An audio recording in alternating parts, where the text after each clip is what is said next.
How to download Google Form responses. Hi everyone, this is Kate and welcome back to another video.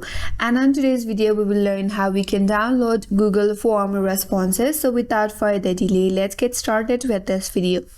First of all, you have to go to Google Forms. After that, you have to select your form where you want to download the responses from. For example, I have my form right here.